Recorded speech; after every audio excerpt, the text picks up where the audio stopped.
Section 4. Unidentified submerged objects and the limits of detection. The ocean is one of the most difficult environments on Earth to observe directly.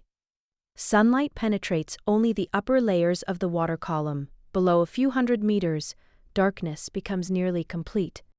Pressure increases rapidly with depth, and communication with instruments becomes more difficult the farther they descend. For these reasons, most large-scale observation of underwater activity relies on acoustic technologies rather than visual ones. Sound travels efficiently through water, making sonar the primary method used to detect objects beneath the surface. Naval sonar systems can identify submarines, geological features, and large biological organisms by analyzing the echoes produced when sound waves reflect from objects in the water column or from the seafloor itself. Despite these capabilities, sonar detection is far from perfect. The ocean is a complex acoustic environment filled with signals generated by currents, geological activity, marine organisms, and human vessels. Distinguishing between these sources often requires careful analysis and interpretation. Under certain circumstances, sonar operators detect signals that cannot immediately be classified. Naval terminology sometimes refers to these detections as unidentified submerged contacts. In most cases, further analysis eventually reveals conventional explanations.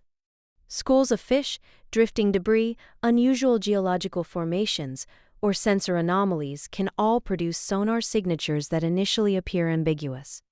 Nevertheless, the existence of such signals highlights the limits of current observation systems. The ocean remains an environment where detection is often indirect.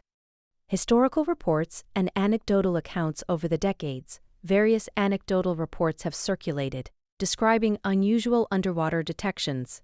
Some originate from naval personnel who describe sonar contacts moving along trajectories or at speeds difficult to reconcile with known submarine technology. Others involve observations of unidentified objects entering or exiting the ocean from the air. It is important to approach such reports cautiously. Many originate from informal accounts rather than peer-reviewed scientific documentation. In some cases, the available data are incomplete or filtered through multiple retellings. Without detailed instrumentation records and repeatable measurements, interpreting such events remains difficult. Nevertheless, these reports have occasionally contributed to broader discussions about the limits of current detection technologies. During the Cold War, both the United States and the Soviet Union operated extensive underwater listening networks designed to monitor submarine activity across the world's oceans. One well-known example was the Sound Surveillance System, SEUS, a series of hydrophone arrays deployed across the Atlantic and Pacific to detect low-frequency acoustic signals produced by submarines. These systems were capable of detecting sounds over extraordinary distances. Declassified documents indicate that sonar operators occasionally encountered acoustic signals that were initially difficult to interpret. In most cases, these signals were eventually attributed to natural phenomena or previously unrecognized biological sounds. One example involves certain whale vocalizations, which were initially mistaken for mechanical signals until marine biologists identified their biological origin. The ocean continues to produce acoustic surprises in this way. Biological sources of acoustic mystery. Marine ecosystems contain numerous organisms capable of producing extremely powerful or unusual sounds. The sperm whale, for example, generates clicking signals exceeding 230 decibels, making them among the loudest biological sounds in the ocean. These clicks are used for communication and echolocation during deep dives.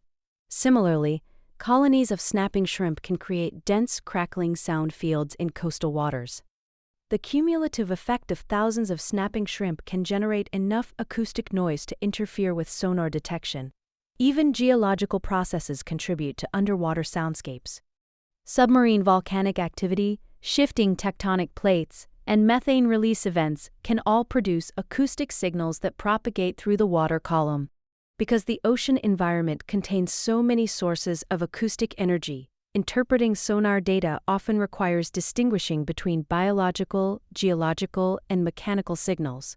This complexity means that unusual detections can occur without implying unknown technology or unexplained phenomena. Did you enjoy this essay? Let me know below. Like and follow for more.